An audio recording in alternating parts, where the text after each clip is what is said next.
CTET history chapter number 14 creation of an empire. इस chapter में हमने रीड किया था Mughal emperors, Babur, Humayun, Akbar, Akbar's policies, Akbarnama and Akbari, Jahangir, Shahjahan and Aurangzeb, and later Mughals, Mughal relations with other rulers, Mansabdars and Jagirdars, Jabt and Zamindars, the Mughal rulers in the 7th century and after।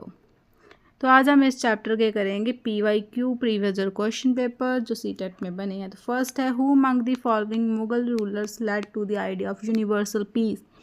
Universal peace का idea किसने launch किया था? हुमायूं, जहांगीर, अकबर और शाहजहां।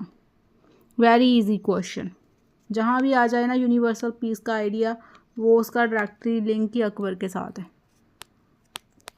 उसके बाद है, in 1856 who among the following governor generals decided that Bahadur Shah Zafar would be the last Mughal king and after is that none of the descendants would be recognized as a king.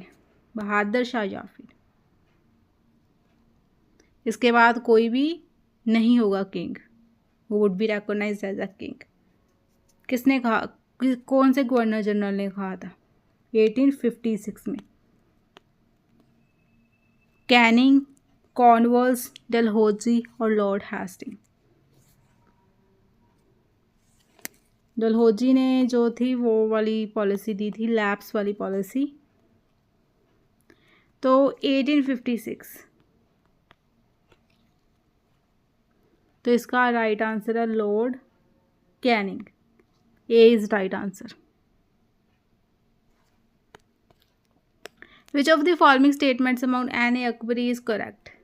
It has rich statistical details about diverse aspects of Akbar's. It is the first volume of the 3-volume history of the Akbar's region titled Akbarnama.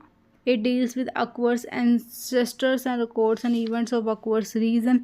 उन्होंने पूछा N i Akbari के बारे में। It was written by Mirza Hakim, was one of the Akbar's courtiers. तो जब हमने अकबरनामा वाला portion read किया था, अकबरनामा एन ए अकबरी, ठीक है। Akbar ordered one of his close friends courtiers Abdul Fazul to write a history of his region, ठीक है। Abdul Faizal wrote a 3-volume history of Akbar's reason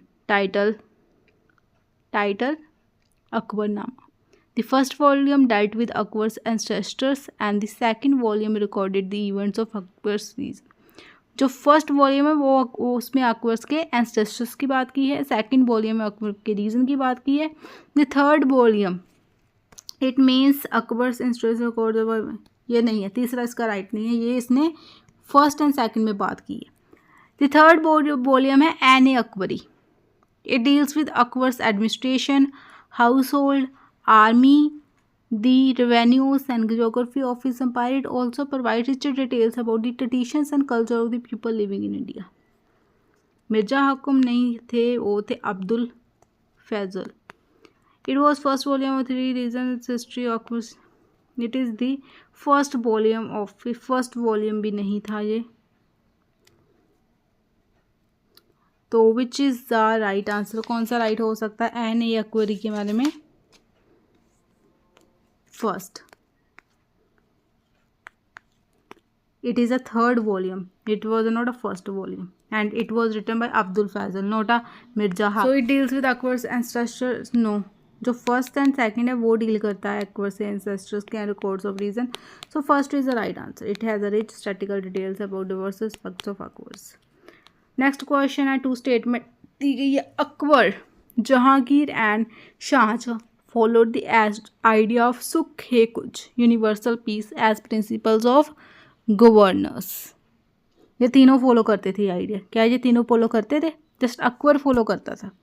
उसके ज़्यादा second, Akbar's interactions with people connected with faiths made him realize that religious scholars who emphasized rituals and dogmas were often bigots.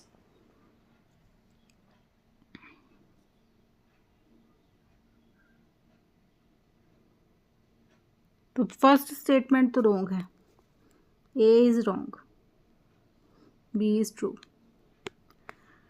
Bahadur Shah Zafar wrote letters to all the chiefs and rulers to organize a confederacy of Indian states to fight the British. Bahadur Shah Zafar wrote letters to chief and rulers.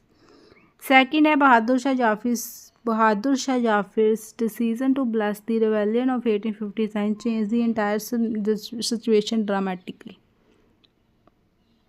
25 हमारा question है, 2 statement दिए बहादुर शाह के बारे में, तो which is the right?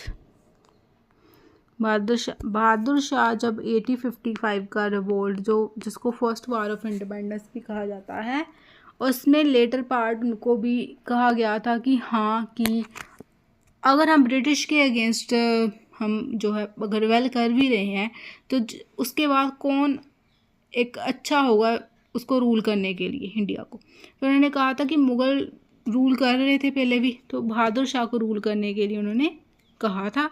तो बहादुर शाह ने letter लिखा था chiefs to organize a confederacy of Indian state to fight against British. तो ये स्टेटमेंट हमारी राइट है। ऐसा कुछ bless the rebellion change the entire situation dramatically.